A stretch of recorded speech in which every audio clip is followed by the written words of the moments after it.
Hello students, BSc final year की physics class में आपका स्वागत है। प्रीवियस क्लास में हम डिस्कस कर रहे थे न्यूक्लियस के बारे में, नाभिक के बारे में। और न्यूक्लियस नाभिक का हमने फॉर्मूला निकाला था रेडियस का, त्रिज्या का, कि कोई भी न्यूक्लियस होता है, कोई भी नाभिक होता है, ठीक है, उसकी जो रेडियस होती है, उसकी जो त्रिज्या होती है, वो हम कैसे फाइंड आउट करते हैं। ठीक है, उसके लिए हमने क्या बनाया हुआ है, एक फॉर्मूला बनाया हुआ है। और जो हम प्रीवियस क्लास में डिस्कस कर चुके हैं, आज की क्लास में हम उस फॉर्मूले पर बेसिस से कुछ न्यूमेरिकल देखते हैं, जो कि यूनिवर्सिटी एग्जाम में बार बार आए हुए हैं। बहुत ही इंपॉर्टेंट क्वेश्चंस हैं जिन्हें हम देखते हैं। तो देखो, एक क्वेश्चन है क्या, कि यदि किसी तत्व की द्रव्यमान संख्या 216 है तो नाभिक की त्रिज्या का आकलन करो। कहने का मतलब है कि हमें द्रव्यमान संख्या गिवन है और क्या निकालनी है, त्रिज्या निकालनी है। If the mass number of an element, कोई एलिमेंट है, उसका मास नंबर गिवन है, हमें कितना दिया है, 216 दिया है। तो हमें कैलकुलेट क्या करनी है, उसकी रेडियस कैलकुलेट करनी है। न्यूक्लियस की क्या करनी है, रेडियस कैलकुलेट करनी है। ठीक है। तो जो रेडियस होती है न्यूक्लियस की, जो त्रिज्या होती है, उसके लिए हमने फॉर्मूला डिस्कस किया था प्रीवियस क्लास में। और वो जो फॉर्मूला है वो क्या होता है, R is equal to R naught A raise to power 1/3। ठीक है, R is equal to R naught, और ए की पावर कितनी है, 1/3 होती है। अब यहाँ आर नोट जो है वो मैंने आपको क्या बताया था, ये कांस्टेंट होता है। और इसकी जो वैल्यू है, देखो क्वेश्चन में क्या है, गिवन है। आर नोट की वैल्यू किस में गिवन है, क्वेश्चन में गिवन है। और आर नोट जो है उसकी वैल्यू हमें गिवन है 1.25 फर्मी मीटर। ठीक है, कांस्टेंट की वैल्यू मैंने आपको प्रीवियस क्लास में भी बताई थी। जनरली इसकी वैल्यू क्या गिवन होती है, 1.25 पर मीटर।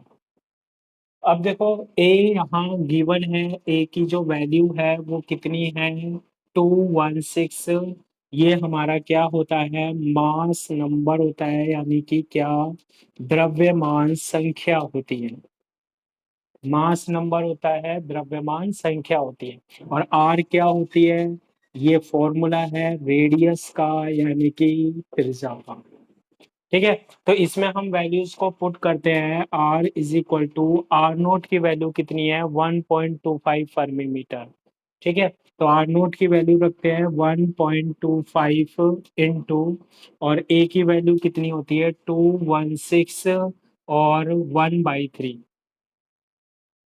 ठीक है। अब देखो, जैसे हम रूट पढ़ते थे, 36 की पावर 1/6 कितना होता है, 1/2 कितना होता है, 6 होता है, ये 1/3 है। तो ये कितना होता है, देखो R इज इक्वल टू 1.25, और इसे हम कैलकुलेट कर लेते हैं। ठीक है, तो ये किसके इक्वल आता है, 6, 6 इंटू 6 कर लेते हैं, तो कितना आता है, 216। तो उसका 1/3 कितना होता है, 6 होता है। ठीक है, और इसको जब हम मल्टीप्लाई करते हैं तो 7.5, और ये किस में आएगा, फर्मी मीटर में आएगा। इस तरीके से हम क्या कैलकुलेट कर लेते हैं, रेडियस कैलकुलेट कर लेते हैं, त्रिज्या कैलकुलेट कर लेते हैं। ठीक है, ये जो क्वेश्चन है ये एग्जाम में कई बार पूछा गया है। मेनली ये मैंने देखा था 2008 में आया हुआ क्वेश्चन है।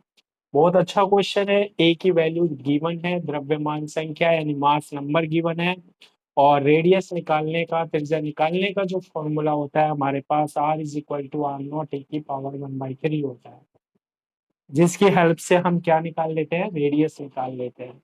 ठीक है, इसके बाद हम नेक्स्ट क्वेश्चन डिस्कस करते हैं।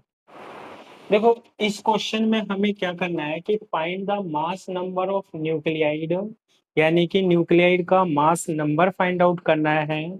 whose रेडियस गिवन है is 1/3 of the radius of OS 189, यानी OS 189 की जो रेडियस है उसकी 1/3 है। एक नाभिक की त्रिज्या OS 189, नाभिक की त्रिज्या की एक तिहाई है, 1/3 है। स्थायी नाभिक कौन सा है? यानी कि हमें यहाँ पर द्रव्यमान संख्या फाइंड आउट करनी है, मास नंबर फाइंड आउट करना है। उसकी हेल्प से हमें बताना है कि वो जो हमारे पास नाभिक है, न्यूक्लियस है, वो कौन सा है। क्वेश्चन ऐसे गिवन है, कई बार ये क्वेश्चन आया हुआ है। तो इस क्वेश्चन को हम कैसे सोल्व करते हैं देखें। क्योंकि इसमें रेडियस रेडियस की बात हुई है, त्रिज्या त्रिज्या की बात हुई है, तो मैंने अभी तक आपको केवल एक ही फॉर्मूला डिस्कस करवाया है। और वो जो फॉर्मूला है रेडियस का, त्रिज्या का, रेडियस या त्रिज्या का जो फॉर्मूला है वो क्या है? R = R0, ए की पावर कितनी होती है? 1/3 होती है। ये फॉर्मूला है, बेसिक फॉर्मूला है, जिसकी हेल्प से हम जो न्यूक्लियस होता है, नाभिक होता है, उसकी रेडियस फाइंड आउट कर सकते हैं। अब ध्यान देना, इसमें find the mass number of nuclide. ठीक है, एक न्यूक्लियाइड का मास नंबर फाइंड आउट करना है, एक नाभिक की द्रव्यमान संख्या फाइंड आउट करनी है, हमें पता लगानी है। हुज रेडियस, जिसकी त्रिज्या, जिसकी रेडियस जो है 1/3 है, किसकी? OS 189 की। तो यहाँ पर कितनी न्यूक्लियस की बात हो रही है, कितने नाभिकों की बात हो रही है? दो नाभिकों की बात हो रही है, दो न्यूक्लियस की बात हो रही है। ठीक है, तो उसके लिए हम क्या करते हैं, एक तो फर्स्ट कंडीशन लेते हैं और एक क्या लेते हैं, हम सेकेंड कंडीशन लेते हैं। एक तो कौन सी? फर्स्ट कंडीशन, और एक कौन सी लेते हैं? सेकेंड कंडीशन लेते हैं। ठीक है, अब देखो, सबसे पहले मैं मान लेता हूं जो हमारे पास न्यूक्लियस है, जिसको हमें फाइंड आउट करना है, जो नाभिक है हमारे पास। ठीक है, कोई नाभिक है, कोई न्यूक्लियस है, उसकी जो रेडियस है, त्रिज्या है, वो कितनी है? R = R0, ए की पावर 1/3 है। ठीक है, सेकंड कौन सा दे रखा है हमारे पास? OS 189 दे रखा है, OS 189। इसकी भी कुछ ना कुछ रेडियस होगी, त्रिज्या होगी। यहाँ कितने न्यूक्लियस, कितने नाभिकों की बात हो रही है? दो। तो एक के बारे में तो कुछ नहीं दे रखा है यहाँ पर, लेकिन दूसरा तो दे रखा है। कौन सा? OS 189। इसकी रेडियस के लिए फॉर्मूला लिखेंगे, इसकी त्रिज्या तो होगी कुछ ना कुछ। अब R की जगह हम R1 मान लेते हैं, रेडियस होगी कुछ ना कुछ। R0 तो सेम रहेगा, लेकिन इसकी जो द्रव्यमान संख्या होती है, इसका जो मास नंबर होता है, वो अलग होगा। तो हम लिखेंगे A1 की पावर 1/3। ठीक है, ये वो नाभिक है, वो न्यूक्लियस है, जिसके लिए हमें फाइंड आउट करना है। ये वो है जो क्वेश्चन में क्या है, गिवन है। कितने न्यूक्लियस, कितने नाभिकों की बात हुई है? यहाँ पर दो की बात हुई है। अब जो हमारे पास, इसको हम इक्वेशन नंबर फर्स्ट देते हैं, इसको इक्वेशन नंबर सेकंड। यानी एक तो दे रखा है OS 189, और दूसरा पूछ रहा है, सेकंड पूछ रहा है, उसके बारे में बताना है। तो फर्स्ट को हम डिवाइड करते हैं किससे? सेकंड से। तो R/R1 बन जाएगा। जब भी दो कंडीशन दी होगी तो आप ऐसे फाइंड आउट करोगे, अपॉन R0, A1 की पावर 1/3। तो R0 से क्या कैंसिल हो जाएगा? R0 कैंसिल हो जाएगा। ठीक है, तो यहां से आपको क्या मिलने वाला है? R/R1 = A/A1, और इसकी पावर कितनी मिलने वाली है? 1/3 मिलने वाली है। A/A1 की पावर 1/3 मिलने वाली है। ठीक है, तो R/R1 = A/A1 की पावर कितनी? 1/3। अब गिवन क्या है क्वेश्चन में, वो भी देख लो। इसमें क्वेश्चन में क्या गिवन है कि find the mass number of nuclide whose radius. यानी कि कोई नाभिक है, कोई न्यूक्लियस है, ठीक है, जिसकी त्रिज्या, जिसकी रेडियस, यानी कि पहले वाले की रेडियस हमने कितनी मानी है? R। पहले वाले की त्रिज्या कितनी मानी है? R। ठीक है, OS 189 की रेडियस या त्रिज्या कितनी मानी है? R1 की कितनी है? 1/3 है। तो R1 का कितना? 1/3। R की वैल्यू कितनी होनी चाहिए? R1/1/3। और यहाँ आपको दूसरी चीज क्या देखनी है?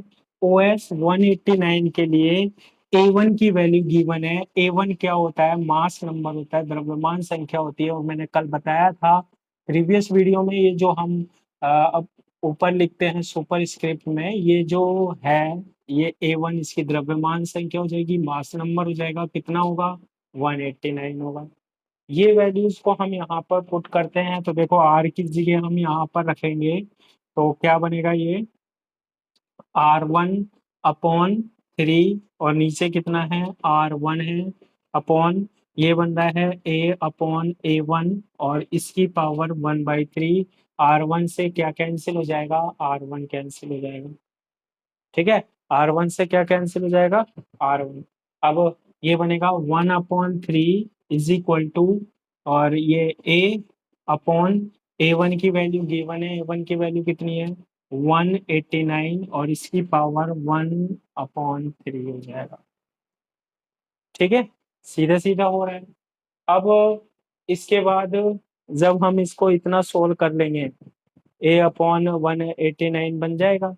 अब इसकी वैल्यू को हम क्या कर लेते हैं? फाइंड आउट कर लेते हैं। देखो, अगर ये 1/3 है, क्यूब कर देता हूं मैं दोनों साइड, तो ये बनेगा 1/3 का क्या? Cube is equal to A/189। तो A इज इक्वल टू कितना आएगा? ये इधर आ गया 189 अपॉन, और वन ये 3 नीचे है तो ये 3 का क्यूब कितना होता है? 27। और 189 में 27 का जब हम डिवाइड करते हैं तो क्या आता है? 7 आता है। ठीक है, तो ए जो होता है ना हमारे पास, जो द्रव्यमान संख्या आई है हमारे पास, मास नंबर आया है ना, वो 7 आया है। और OS 189 तो क्वेश्चन में गिवन है, और जिसके लिए हमने फाइंड आउट किया है, दूसरा जो गिवन दिया था हमें फाइंड आउट करवाने के लिए, उसकी आई है A आई है 7। और ऐसा कौन सा एलिमेंट होता है, ऐसा कौन सा तत्व होता है जिसका जिसका जो द्रव्यमान संख्या होती है, मास नंबर होता है, वो 7 होता है? ऐसा होता है लिथियम। लिथियम का जो मास नंबर होता है, द्रव्यमान संख्या होती है, वो कितनी होती है? 7 होती है। ठीक है, तो इस तरीके से इस क्वेश्चन को हम क्या कर लेते हैं? सोल्व कर लेते हैं। आया हुआ क्वेश्चन है, इम्पोर्टेंट है, तो इसको एक बार देख लेंगे।